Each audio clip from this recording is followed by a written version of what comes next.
Does a taste of death ignite a passion for life? Today we meet a man standing at that question.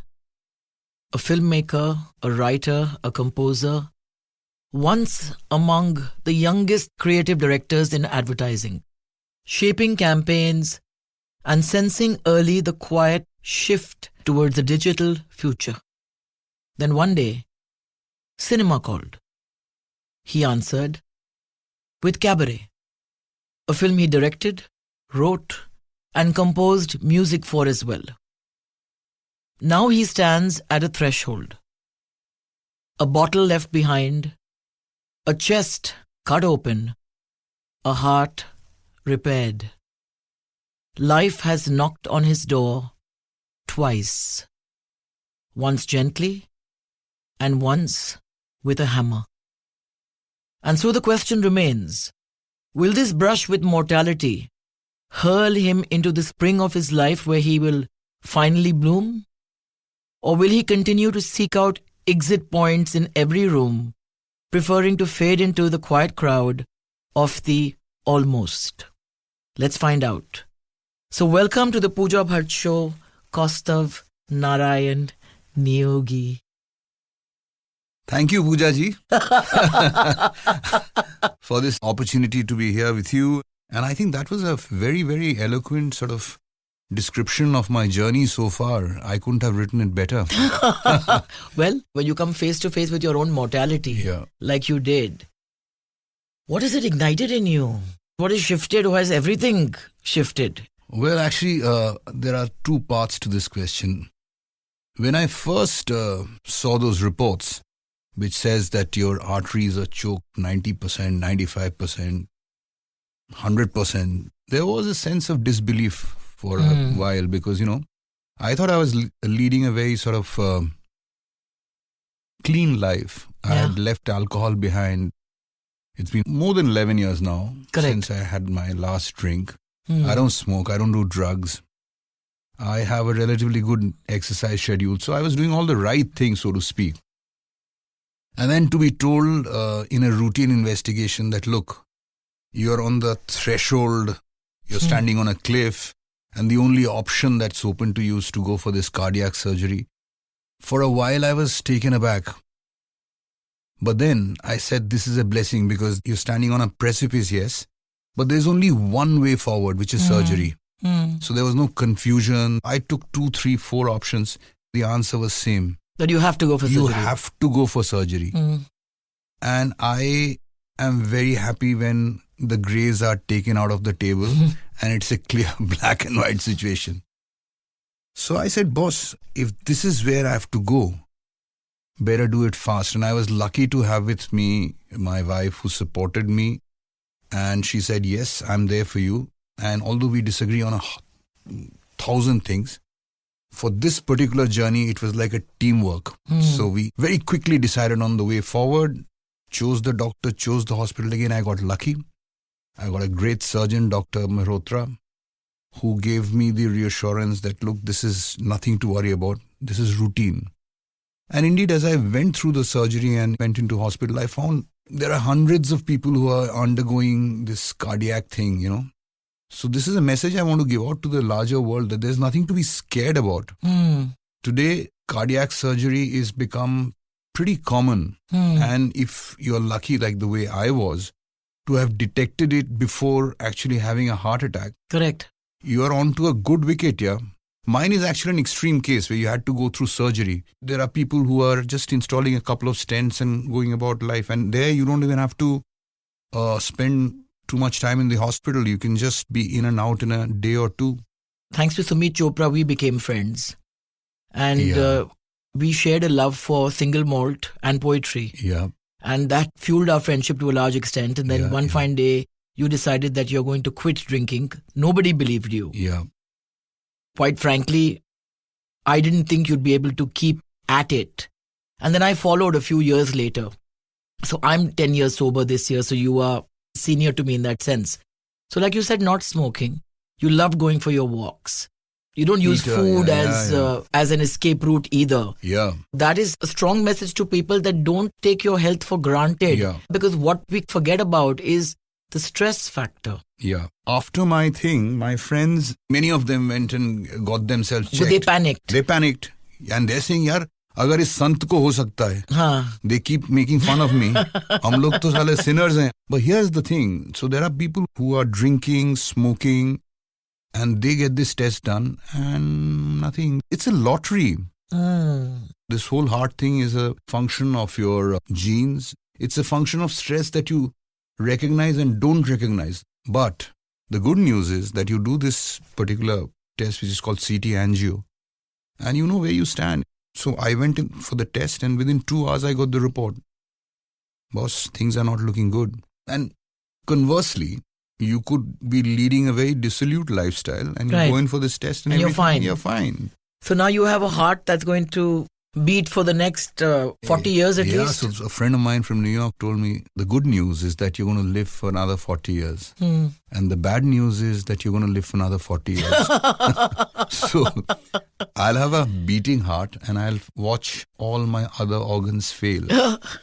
But more importantly, in the next 40 years, if the world continues the way it is going, I'll see everything come apart, yeah. I'll see wars. I'll see right-wing fascists capture more and more countries. I'll see people applauding the deaths of other human beings and everything getting sanctified in the name of nationalism and in the name of religion. We live in a world where humans have stopped looking at other humans as humans, but everybody is getting labeled. So you are the other. So once I dehumanize you, it becomes okay for me to inflict any kind of violence or injury to you and to your kin. I saw a very strong statement by the Pope who said that if you truly pray, you will not threaten people with death. Yeah. And you're right, we've forgotten how to be human. We would have thought that COVID would have taught us a thing or two. But we've gone back to our old ways. See, for example, the history of the last 100 years, we've had 2 world wars where millions died. And after the Second World War, when the United Nations was formed, we said, enough people have died. Let's find ways to talk to each other and maintain some sort of peace. But lo and behold, after the Second World War, there was a series of wars. Yeah, we kept slaughtering each other. So I think if we don't get over our basic instincts for greed and hatred, so these are the 2 things, greed and hatred, people are going to die. Only a fearful person will hate, right? Yeah. To love requires courage. Yeah. To see the other as no different from yourself requires empathy and strength. Yeah. You feel threatened because you doubt yourself and hence want to demonize. Yeah. So this is something that people in power across the globe then use to their advantage. Yeah. So the othering is happening within families, within cultures, it's happening within sections of the same religion. I mean, there's no end to it. But where does cinema and storytelling figure in all of this, according to you? Storytelling is actually a very wide canvas. People have been telling stories to each other from time immemorial. And you know, there is a school of thought which says that the progress of civilization has actually been driven by storytelling. Absolutely. It started with sitting around the campfire. Sitting around the campfire. And all our holy books for that matter. That's right. If you look at every culture, there are innumerable number of stories that have been told to generations. Yeah. And there was a moral, I think. The moral of the story. The moral of the story. Yeah, and if you look across religions, the basic moral is one of humanity. The basic moral is one of hope. Yes. But if you also look at these religious stories and twist them, you can create narratives of hatred. So it's interpretation. It is interpretation. It is also choosing. So look at any religion, Hinduism, Christianity, Islam. What is Islam? The word Islam means peace. Yeah. You talked about the Pope. If you look at Jesus, for example, the life of Jesus, what a wonderful man, yeah. He was a Sufi saint. Yeah. Some of the philosophical precepts of Hinduism are so advanced that the only philosophical system that can be compatible with quantum theory is our Advaita.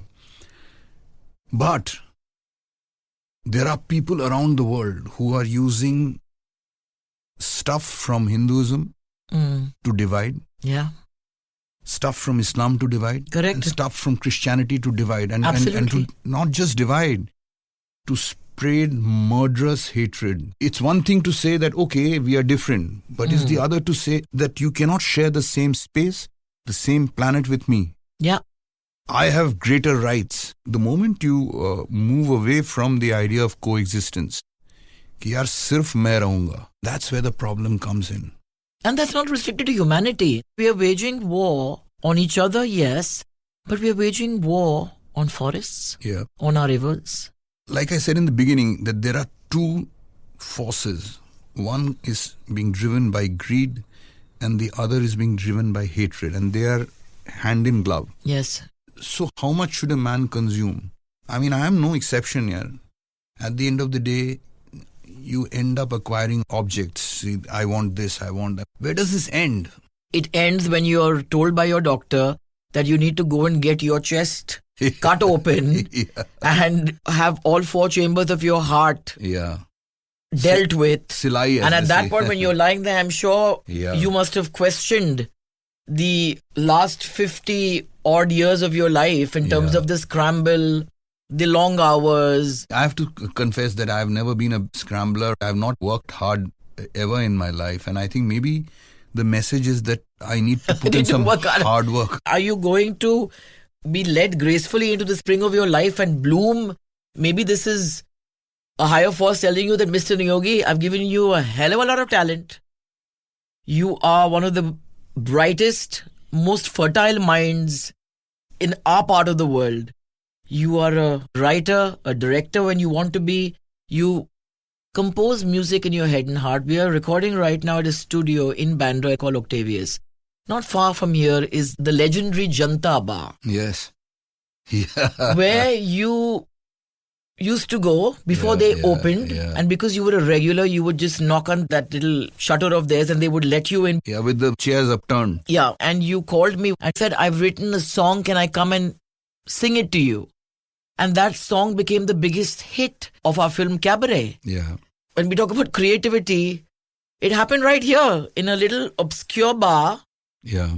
And you sat there and you made this song called Pani. Yes. So can you take us back to that moment and how it happened? Yeah, you know, I recall that morning vividly. I was staying at my sister's house and I was a raging alcoholic those days. It was 9 a.m. in the morning and I went for her fridge and I opened a bottle of beer and my sister quite rightfully said, Bhaiya, this is not the time to start drinking.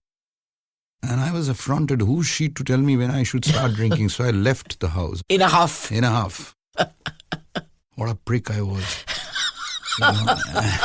Yeah, man. I mean, here's my sister. And where this? I mean, I'm not asking not to drink, but 9 a.m. in the morning, you're starting a drink. Anyway, so I step out and I'm walking down the streets of Bandra and I'm saying, okay, let me do this experiment. I'll go to Janta Bar. If it's not open, then I'll turn back and I will go to a cafe. Good deal. Let's see what fate has in store for me. So I go to Janta Bar. It is shut. So I said, okay, then I should maybe leave and I should go to a cafe. But just out of curiosity, I knocked and they sort of opened the shutters and they said, sir, aap? मैंने कहा, अभी दारू मिलेगी क्या? So they looked around. They said, okay, आप यहाँ बैठ जाओ, आप एक बियर लाता हूँ आपके लिए, but अभी सफाई भी होगी साइड में, हाँ? Yeah. So I said, हाँ, सफाई करो यार, मेरे को मेरा बियर दे दो. I got my cold Carlsberg pint. And साथ में, they were cleaning those, tables and those chairs were upturned. And in that chaos, I sat with my Carlsberg and I started writing. And the song sort of came to you. Yeah, it just came to me and I wrote, I think, the beginnings of another song. So was it alcohol? Was it my pent-up rage? Was it creativity bubbling inside me? I don't know. It was, I think, a mix of all those things. But I can tell you it was super fun. And when I look back at Cabaret today, I have bittersweet memories. And we went through a lot of chaos, ups and downs. And It didn't quite become the movie that we had set out to do. But one thing that I have no regrets about are those songs here. And in fact, some of our most beautiful work, Raat, Halki Halki Barish, they didn't even get released, but there were some beautiful songs and it was a great creative journey. Well, you're a Spotify artist now. Kaustav Narayan, you don't Really? even know that because I mean, you famously carry a phone that is not even a smartphone in that sense. So you're an artist on Spotify. Thank you, Pooja with ji. a fairly large amount of followers. Coming to Cabaret, released Jan 9th, 2019. It was meant to release 2016. Mm-hmm. But there was a bit of a fracas with the people who had invested in it. Yeah. Who wanted us to release it in an indifferent manner and not pay the technicians who had labored long and hard. And as a producer, I took a stand saying that I'm not going to allow a film to go out into the world unless my crew, right down to the lowest common denominator, as they say, has been cleared. And I must thank you because it was your debut film and you joke that I'm possibly the oldest debutant in history. So you can direct your first film at 50 as well, or 70 if you want to. You just told me that, Pooja, I'm with you, I'm in no hurry. Yeah. And we finished the film and we just sat tight and did not blink. Yeah. And then Z5 approached us and gave it a very dignified release. Yeah. And I remember when I went for the censors, you were in Delhi, and there was the posters of Cabaret all over the city. Huge hoardings. I remember calling you and saying, well, happy birthday, Mr. Niyogi. Yeah. Because we started the show and now we're ending the show together with flair. Yeah.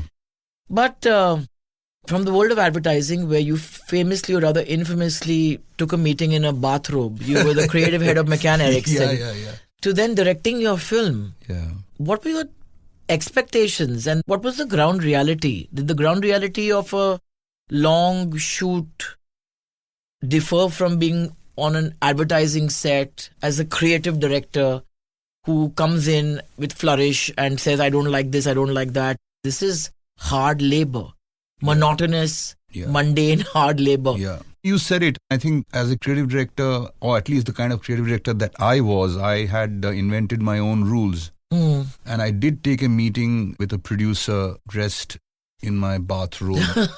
And you've seen some of those days also in late 90s. It was a different world, and the office of the creative director was actually a glamorous office, or at least some of us made it glamorous. And I think I abused power quite frequently, yeah. It all gone to my head. I was also very young. I mean, I was only in my early 30s. So this excitement and the power and the Mercedes pickup. The expense accounts. Yeah, expense accounts. All those things. See, also I realized after comparing my stint in advertising to the laborious process of filmmaking, that I am actually not cut out for the long run. I operate best when I can exit quickly. So are you going to now stop looking for that exit clause or that window or door that you can quickly retreat from? I don't know about that. If I do direct another film in my life, that I have to find ways in which the interest does not wane, because I can get disinterested very quickly. And you had to flog me on many days in the making of Cabaret to even sort of get up and go there and finish the job. Well, initially, but then you gave up drinking. Yeah. And then you had a new kind of energy, and nobody could ever say that Costi didn't show up.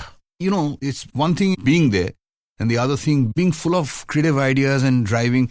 So going back to the big question that you asked, where do you go from here? Yeah, so that's really one thing that I'm asking myself is, what are you going to do with all the talent? I've got now 500 notebooks packed with stories. And you have a library in your basement full of now how many books? Well, over 15,000. And Galina has threatened you that you're not going to buy any more books. But yesterday you had a bag full of books as well. You're not supposed to be. I am saying this and I hope you're listening, Galina. Yeah, well, I mean, I've given some away also. One, Costi, you gave me one. Umberto Eco said that you can actually build a very big library without having read all the books contained in it. Yes. So I'm in August company and I cannot be shamed for it, you know. But But coming back to this basic question, you have this new lease of life. It might sound very dramatic, but it is true. It's not a small procedure that you've gone through. Yeah. You've had to look at yourself very closely through this. So after having lived so many creative lives, Yeah. are you going to start living the life that you always aspired for and wrote about and somewhere dreamed of? Or have you come to terms with life as is and say, bas itna hi hai, and all those dreams will be now put down in inspired jottings? I'm not saying you need to direct another film. I'm not saying you need to be on a set where you're even giving any input to somebody for an advertising film. You could decide to give up all of that and still live your life in a far more creative manner. The answer to your question will be given in a podcast 10 years from now. It's easy to announce intentions, but hard to follow up on them. I think that I need to find a way to ensure that some of the work that I've been doing gets some kind of expression. What is Mr. Niyogi's legacy? This is actually a very good question. I have absolutely no idea. It could go either way. Let me tell you about a guy called Fernando Pessoa. I know Fernando Pessoa intimately. Intimately. So Fernando Pessoa published only one book in his life. In fact, his work is still being discovered from stuff that he left behind. The Book of Disquiet. Book of Disquiet is from a trunk, you know that? It was all published posthumously. People are excavating stuff. He used to write in very small, letters. And he's left behind trunks. That was his legacy. So perhaps my legacy would be those 1,000 notebooks that I will leave behind. But why should somebody have to be given the burden of excavating then, Kosti? Why can't you just put it out there, give it some sort of form? You know, there is a caste system, unfortunately, in the world. There are those that think and write in notebooks. And extremely inappropriate comment that is. Who dig. Oh my God. Perhaps that's how it is. That's the cosmic order. But I'm struggling to think. I mean, I'm 60 years old now. And I've not really worked hard ever in my life. And I know whether it's directing a film or writing a novel or doing anything of substance, you'll have to work hard. Now, will there be a magic moment? Is this the turning point, this whole heart surgery? Have I got a new personality? I don't know, only time will tell. That's the honest answer. I'd love to say that now I've seen the light and from tomorrow I will embark on this fabulous mission and translate at least 10 of my ideas into something more substantial. I'd love to say that. But I think I am my worst enemy. Aren't we all? Aren't we all? In fact, this morning I picked up this book and I just opened it and look what I read. You are the alchemist of your loneliness. You can create anything in its place. So the book was, line, actually. Yeah, the book was speaking to me like it normally does. Yeah. Our job is to create. Yeah. And then it finds its way. But to leave things unfinished. I think that my life so far has been a sum of unfinished creative thoughts. Now, which is why I think I was so great in advertising, because there you can just do a 30-seconder like this and somebody else finishes it. Some producer makes the thing. Right. Some art director then gives shape to your ideas. You just have to lie back and think and say, this is my idea and this is broadly where I'm. And then Shujit Sarkar will do the hard work of making it into a great commercial, or somebody in Octavius will record this song for you, and so on and so forth. And I'll tell you honestly, what I love the most is to have dreams and not even put them on paper. That is the most delicious thing in life. Don't even write about it. Just dream it and let it evaporate into this big, wide atmosphere. And in a dream, you can also get applause. So you've dreamt, I've written this great poem, and it's now slowly fading away into thin air. And perhaps the molecules of your poem are actually catalyzing some great work of art somewhere. And then you can go to sleep. What you're saying is that you'd love to write a script and be the creative force behind somebody who will actually go out there and do the nuts and bolts job, because at the end of the day, putting a film together, directing a film, eventually you got to be a laborer at heart. Of course. So you're saying I'm not a laborer at heart. No, I'm not a laborer. That's for sure. That's for sure. Like, I'm a laborer at heart. Yeah. I mean, I like doing the bricklaying and building from scratch and watching the wall come up. If you keep me in this air-conditioned room where I have to just ideate and not go onto the floor, I would just wither away. Yeah, I see what you're saying. But if the labor involved had an exit room... See, we come back to exit room. I'd be very delighted. So just to give you an example, I did a Durga Puja on a boat. And I took that boat to remote islands in Sundarbans. Yeah, beautiful. That again requires a certain amount of labor. Yes. But Durga Puja is a 5-day affair. I knew कि 5 दिन में खत्म हो जाएगा. तो अगर ये 30 दिन के लिए चलता, आप नहीं कर पाते. Oh my God, 30 days, I would have... Tell me more about this. So in Sundarbans, there are these women who are called tiger widows. By the way, all tigers in Sundarban are man-eating tigers. It's actually a tragic tale because people have to go into the forest to fish, to get the honey. And when they go into the forest, they entail the risk of being killed by tigers. And you know, every time a group of men go into the forest, their wives, they dress like widows till the time the men come back. So if they come back, you're lucky. If they don't, you're already a widow. Oh. They face some sort of social ostracism. You brought the bad luck to my son, you bitch. Now you suffer. So I thought maybe we could do something for them. So my first idea was to use the tiger widows in a mangrove planting program. Sundarban is also the world's second largest carbon sink after the Amazon. Most people don't know that. And a mangrove tree can absorb up to 10 times more carbon than a normal tree. That mangrove project is something that I still am very interested in doing. The tiger widows will go and plant these mangrove trees. And the story that I want to say is that though I've lost my husband to the forest, I'll still make the forest grow. That can be a very inspiring story. Absolutely. So anyway, I did a bhog for the widows and I got support from Swiggy. They've paid for this whole exercise.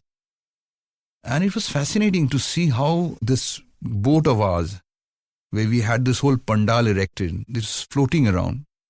And people were leaving other Durga Pujas, getting onto boats and coming to see my puja. And it became such a big hit, Pooja, that the local MLAs threatened me.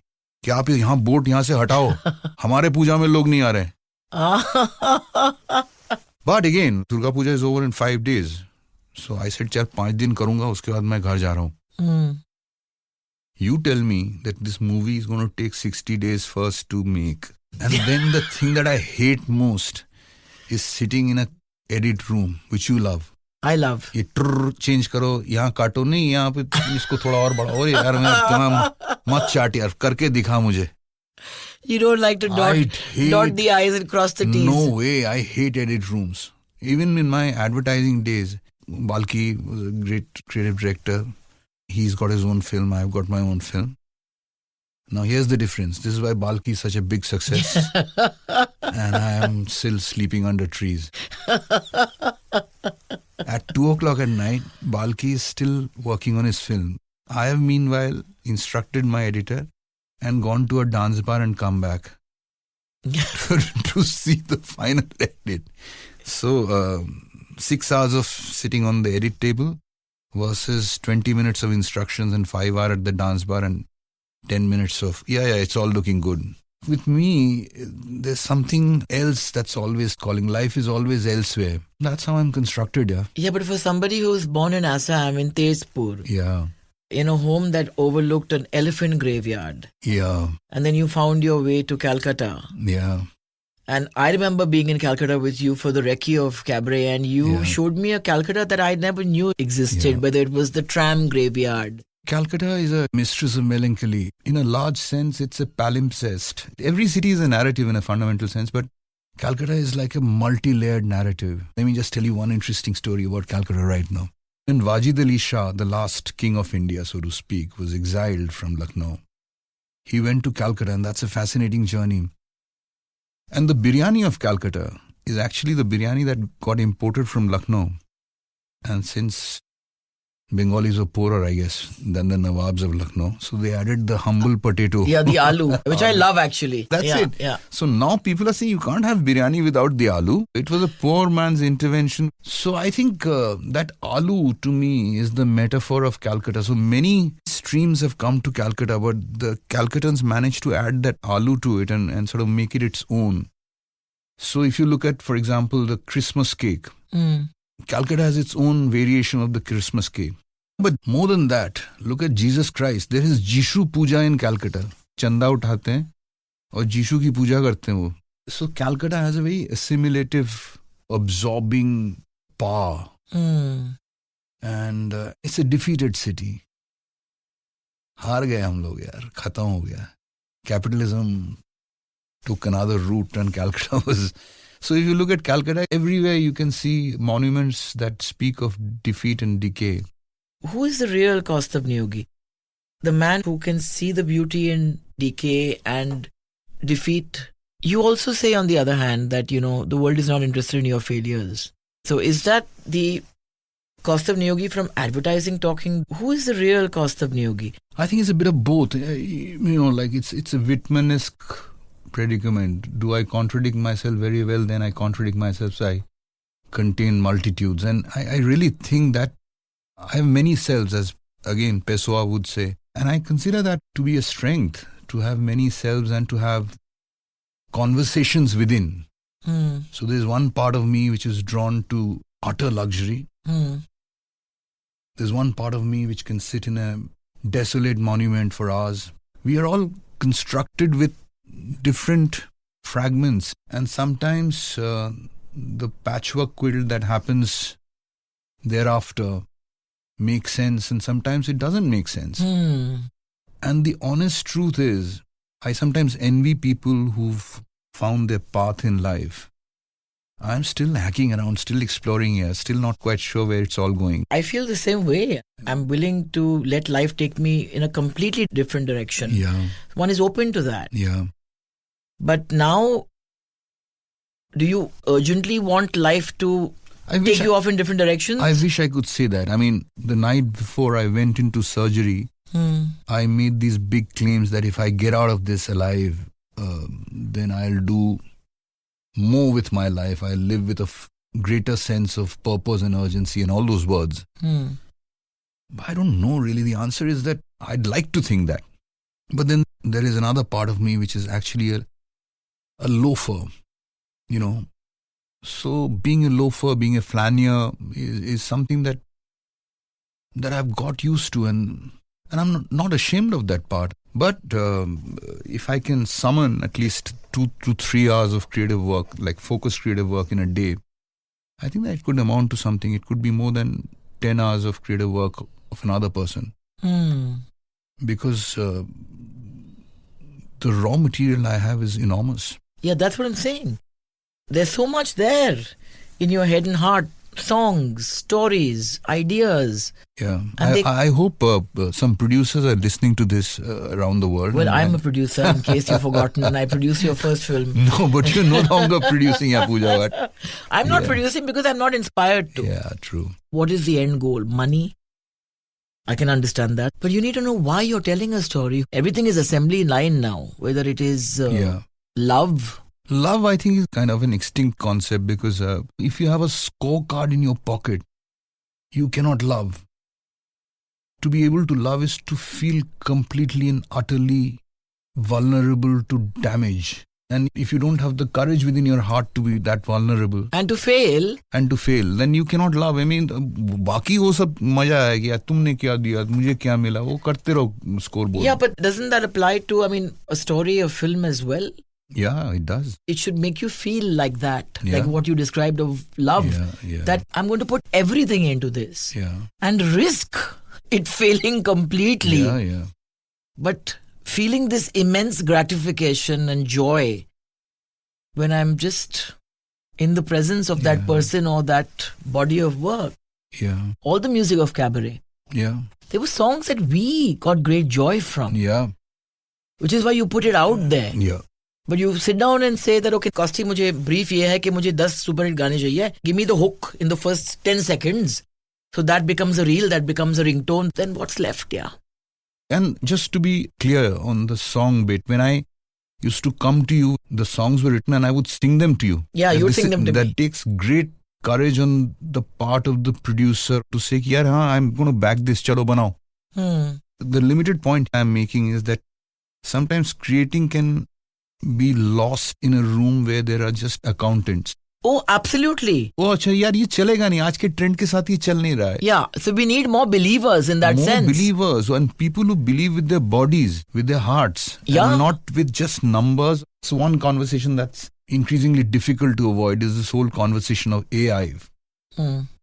यार तुम जो लिख रहे हो ना, ये मैं इसको अभी प्रॉम्प्ट दे दूंगा, ये कहानी बना देगा.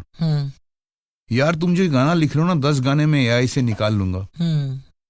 तो यार go and marry the AI ना. Some people are mad. Sleep with that bloody AI. Yaar. Well, I mean, we haven't gotten there yet. Yeah, I mean, it's disturbing. And I think that these are crutches for the mediocre.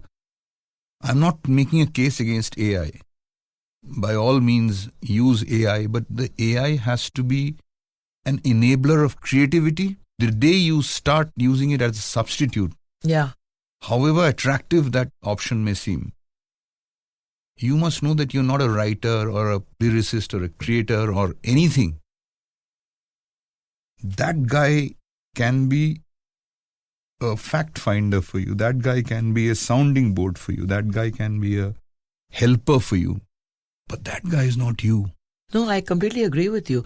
The idea is to replace the imperfection. Yeah, that's right. And I think that that's what makes each of us unique. Absolutely. And different from the other is the rough edges. Those rough edges are not there.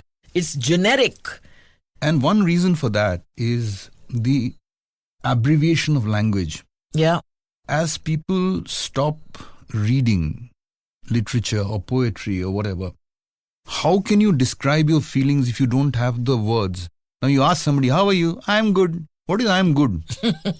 What is I'm good? Good ka matlab kya hai? You can be, I am mildly ecstatic. Listen, I'm good is still okay, Kaustav. What still gets to me is my bad. My bad. So see, I am good, my bad, all these things, what are they doing? They're shrinking not just our vocabulary, but also our ability to feel. अगर आप बोल ही नहीं सकते, अगर आप बयान नहीं कर सकते कि what you're feeling, what is happening is I'm increasingly feeling that the source of ennui and the source of almost this disease of depression is actually coming from the lack of feelings. Because if you cannot feel, you will fall into it's not even depression. Depression could be for many things. It's a loaded word, but I'm saying that this is almost like a sense of vagueness. A lot of people today, without their phones, they're just staring at the world. If you ask them, what do you think of this meal that you've just had? Quietly, they'll go for their phones and see what reviews has this restaurant got. Really? Yes. What do you think of this movie? If it's a big movie, maybe they'll have an answer. But people are looking for what is Rotten Tomatoes saying about it. Our opinions and our choices and what we like and dislike is being decided by somebody else. Which is why I move around with this phone. Yeah. It's a simple feature phone that Nokia used to make. WhatsApp and all these things are actually ruining your life. You don't know it. You think I'm always connected. But why do you want to be always connected? And as a human being, you should not be too connected. You should have time to yourself.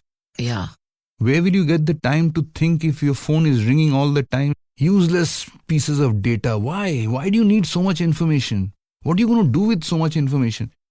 Even with limited information, you cannot make intelligent choices. You're voting for the wrong people. So, Kaustav Niyogi's recipe for creativity, what are the ingredients? Tell me. So, first, you need to minimize communication. No, rubbish communication. Communication you should not minimize. So, for example, you must read. And by read, I mean not of a Kindle, not of some screen. but from the good old book. Yeah, hold a book in your hand. That's right. Inhale the Yes. fragrance of the pages. Of the pages, yes. Second, when you write with a pen on paper, you'd be surprised how many people have difficulty in writing with pen on paper because they've got so used to typing. They say that one of the ways to actually avoid dementia from setting in is keep writing. Yes.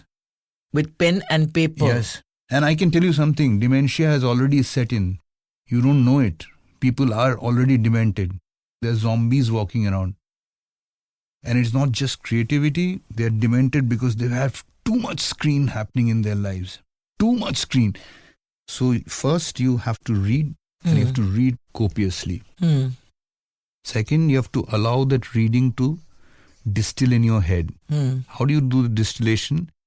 You can go for walks. You can find some silent spaces. You can be with nature somewhere. And you don't have to be going to the mountain retreat to be with nature. You can find little spaces of quiet in your own city. A room perhaps with a little view. A little park in your neighborhood. You know, it's the simple act of just closing your eyes and listening to bird calls for even 2 minutes. True. Can spur creativity. And I've seen this happening to me. And creativity is not something linear. Okay, you just go there in a park and 2 minutes later you'll get the idea. It's all happening in your subconscious. And now I'll tell you a dramatic tod, which is sleep. If you can go to sleep without watching anything on a screen, with a book, with a story, and close your eyes, and you do this over a period of time, you see how you will be rewarded with ideas. And I've started keeping a dream journal. And every now and then I get vivid dreams, especially between 4 and 5 in the morning. And I have now started recording them just for fun. Some of my best ideas are born in this magic hour. It's almost as if there is some sort of a global bank of ideas up there in the sky. I'm telling you, your body is a great repository of things. Yes, it is. We have lost the way to listen to our bodies. So this morning I was writing, and the line that came to me is that there are some dreams that are embodied in your bones to be interred with the earth when you die. And those molecules will probably spread elsewhere. That's beautiful. And spout dreams. That's beautiful. I really believe that in our bodies we contain so many beautiful things. It's just that we've been told today to look at things which are not so beautiful. The human mind is not equipped to deal with so much information. Because you're taking in that much and you're automatically shutting that much out. The super rich in the world have realized this. After having turned the rest of the world into zombies, Bill Gates says, I go away in the mountains with a sack full of books and I just read. So now this thing that we are talking about, which is the switching off, will become the ultimate luxury. Which only the rich will be able to afford. And the rest of the world will be chained to their devices, always available. What is happening in corporates? People are being told that, why were you not there at 10 o'clock at night? 10 o'clock at night is my private time, yeah? Earlier we had a 24-hour or 48-hour window to respond to an email. Yes. Now people want you to respond to an email like it is a WhatsApp house message. On fire. Yeah, true. It's a house on fire. And those morons that respond fast are promoted. Look, this person is so committed. So this is the way you run a slave ship. But isn't that what corporate culture really is? That is it, absolutely. So basically these are all today's digital slaves. Yeah. And soon these digital slaves will find that they're out of jobs because robots will respond better. Yeah, true. Yeah. But what's frightening is that these slaves, for lack of a better term, are largely deciding what the rest of the world consumes with regards to entertainment especially. That's right. So where is the room for creativity then? So today you were head of McCann Erickson in Delhi. If you were put back into the system today, would you last a day? Look, Pooja, one thing is very clear. Regardless of the age that you're in, there is no substitute for conviction. I will walk in with certain conviction and I will talk to people in a certain way with my knowledge and with my absolutely. my ideas. And these morons who have few things they've picked up from here and there can never actually measure up to the power of big ideas. Yeah. And this is actually going back to the question that you asked. So you must be creative not because you want to please the world. You cannot be creative because you want your creativity to serve a purpose of profit. If it serves the purpose of profit, great.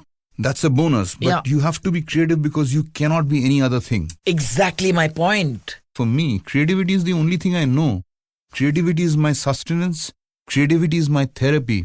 Yeah. Creativity is something that is already embedded in my bones. I cannot be anything else. No, absolutely. Because I remember at that time of your life when after being this maverick and having this fairly powerful position in advertising, when you took a step back before you did Cabaret, there was a bit of a slump with regards to how the world perceived you. Yeah. Right? But you never stopped being creative. You were writing poetry, you were reading, you were seeking out inspiration and stories through your travels, through a walk in the park. Through my travels, yes. So you never stopped absolutely. being creative. Yeah. I remember being in Banaras with my father, and the cleaning lady came in to clean the room, and there was a bucket and a mop, and the light hit the water in that bucket. It was a divine sight. So my father said, this is creativity. You find inspiration everywhere, but you have to have the eyes and the heart to see it. Yeah, because see, there is so much going on in the world.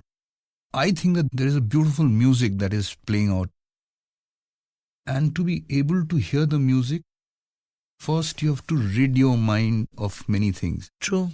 So there is that great Zen master story where a guy says, I want to learn Zen. So he goes to the temple of the Zen master, and the Zen master starts pouring tea for him. And he keeps pouring tea, the cup overflows, and he says, Sir, what are you doing? He says, I am teaching you a lesson. He says, what is the lesson? He says, your mind is already full. And if I keep pouring more, it will overflow. True that.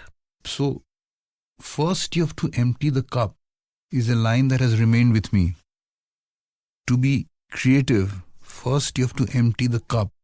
Only then can you receive. Today, with all these so-called smartphones and information on the go. And not very smart people.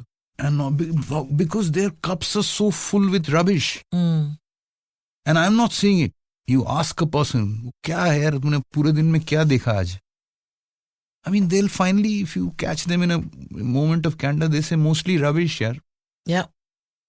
But मैं निकल नहीं सकता हूँ इससे. I'm chained.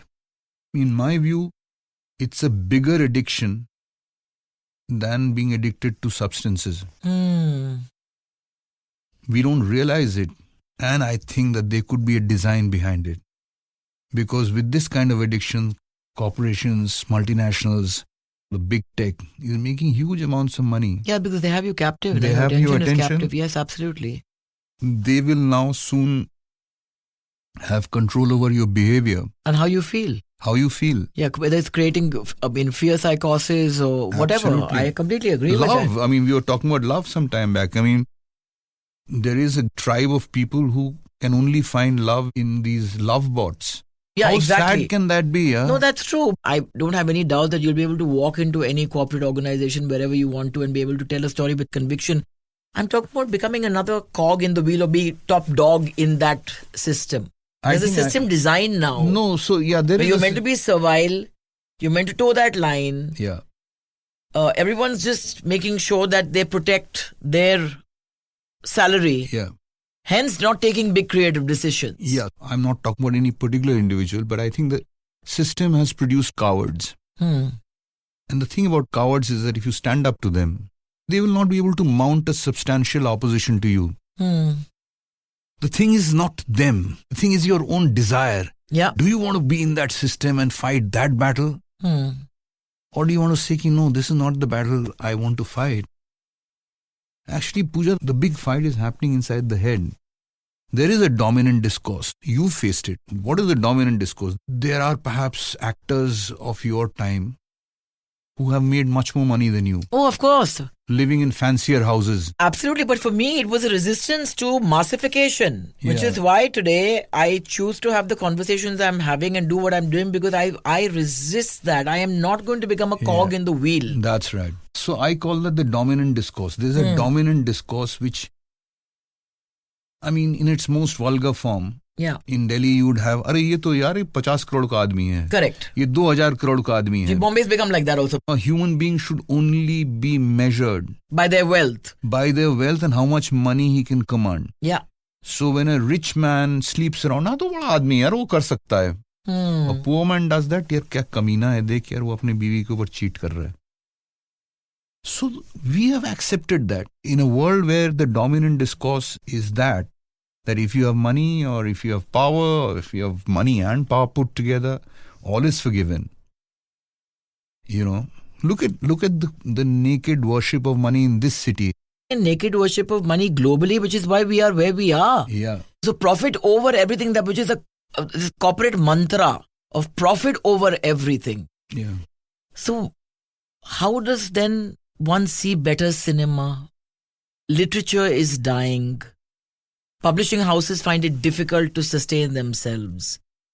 Yeah, it's going to be more difficult as the days go by. The creator in this day and age has to be a warrior Yeah. of light. That's an interesting perspective. The other is that you can say that, look, I will create for a smaller audience perhaps, Yeah. and I will not get belittled in my head, despite people telling you that you amount to nothing. You must say to yourself that I am a creative person. I create these things. My challenge is the quality of my work. I am not going to be told by this pygmy what I am worth. Yeah, absolutely. Because the first defeat happens in your head when you feel guilty. Yaar, maybe I should have made more money. Maybe I should have done this. Maybe I should have been nicer to a boss, licked ass here. You know, things like that. Whereas the things that you should regret is, maybe I could have written that poem better. Maybe I could have directed that scene better. Maybe I should have worked hard on writing that better. Those are the regrets as a creative person that you should have. Not that you have made wealth or not made wealth. And my wife, Galina, you know her, Of course. given me a beautiful shorthand. She said, Kosti, for you it is C plus C but not C. So what is C plus C? C plus C is creativity plus curiosity. Those are your two strengths.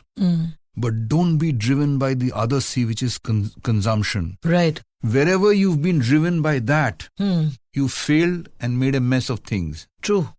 True. So I think that could be it's a very simple mantra, C plus C, for creative people. C plus C but not C. Consumption का भी देख ले यार, कितना consume कर लोगे तुम?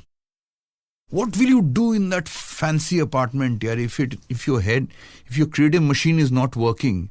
You will feel empty. What will you do in that luxe resort? How many massages can you have after all? No, true.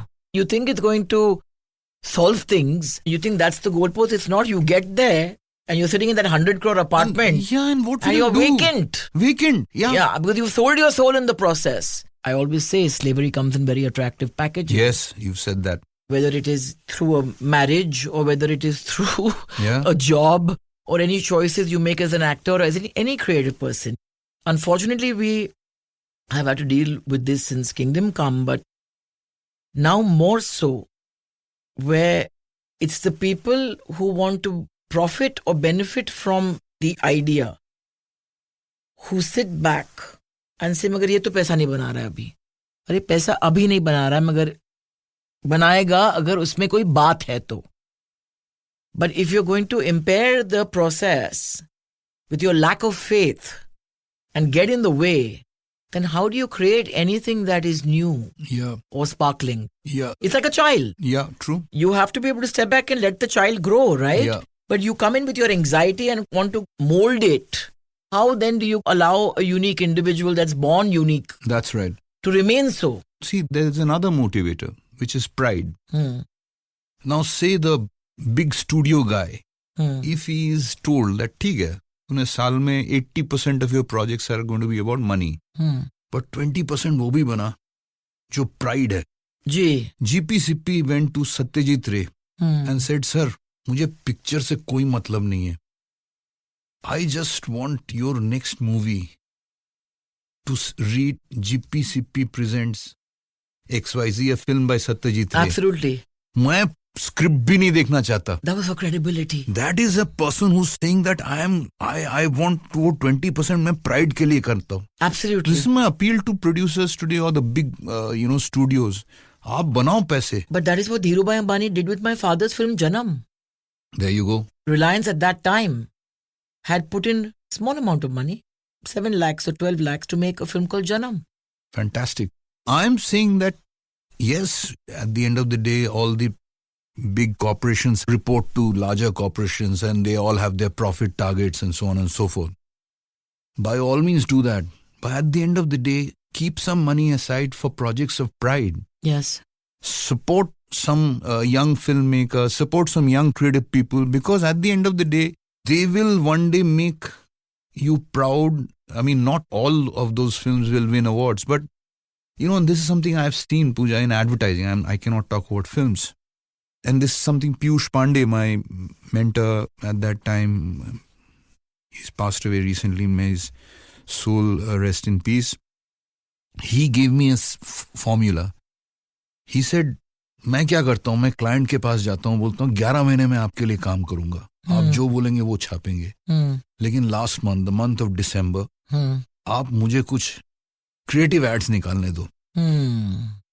तो वो क्रिएटिव एड्स, मैं उसके पीछे ज्यादा पैसा मत डालो मीडिया में, बट निकालने दो. So those ads will then be entered for awards. And he said the first time the awards function में क्लाइंट खुद स्टेज पर जाता है अवार्ड लेने, something magical happens in his body. The next year he will be, यार ऐसे ads और भी निकालना. करेक्ट. वो खुद बोलेगा आपको. So if you keep some corner of your garden, if you keep that space aside for creative work in any field and let some exotic plants come there. Absolutely. Smell the khushbu of those plants, yaar. Yeah, because that travels far and wide. Yes. I agree and with tomorrow you. You'll want more of that to happen. Yes. But on the other hand, if you just say that I'll do monoculture and I'll only be driven by मुझे eucalyptus oil बेचना, तो यहाँ सिर्फ eucalyptus पेड़ होगा, तो soil भी खराब हो जाएगा आगे चल के. Correct. Yes, absolutely. I'm saying that perhaps there is a rethink that is required today, where some of these biggies may think that it's in their interest to let some not very commercial decisions, but decisions coming from their heart, or whatever is left of their heart, to allow for alternate thinking, some creative thinking, and for sure, when you back a creative project, there will be mistakes. There will be some not so great films. Of course. But even if you have 2 or 3, today you ask anybody, would you have wanted to support Ritwik Ghatak? वो अब नहीं रहे, पर क्या फिल्में बना के गए हैं with so little money. क्या फिल्में हैं उनकी. Some of Satyajit Ray's films, even today, they're art masterpieces. But, I used to have this discussion that if you had 2 cinema halls running parallelly, one showing Pathir Panchali and one showing Sholay, both great films, by the way. Yes. Sholay would obviously draw more people. But does it mean that Pathir Panchali should not be made? Exactly. Therein my case rests. No, I completely agree with that. This is what we need more of. Maybe this is meant to be you coming into full bloom in the spring of your life, Mr. Yeah, Niyogi. I'm actually feeling quite inspired after this talk. I mean, no, quite seriously. And maybe this is a way in which, whether we like it or not, I believe this very strongly. We are also cosmic messengers. Yeah. Through us, through our bodies, through our mouths, wisdom from the cosmos is traveling. There are those people who come into a room and generate excitement. Yeah. And create a certain energy. It's not there in everybody. Yeah. So the ones who are able to be like those fireflies must continue to emit that light And I'm not going to let you go before you hum me 2 lines of the first song that you composed for me, Do Anjane. So you have to do that. Yeah, let me have a sip of water. So here it goes. दो अनजाने गुमशुदा रात में क्यों मिले दो अनजाने गुमशुदा रात में क्यों मिले कोई तारा टूटा होगा कोई सपना छूटा होगा भटकी हुई किसी कश्ती को किनारा दिखा होगा दो अनजाने गुमशुदा रात में क्यों मिले क्यों मिले Lovely. Thank you. गाना भी हो गया थोड़ा सा गाना भी हो गया Fantastic. बातें भी हो गई and I think yes that may we have the strength and the tenacity to be messengers of light. Absolutely. And I think you have a great capacity to be a parent to many creative babies. May you find the purpose and the excitement to do more of that.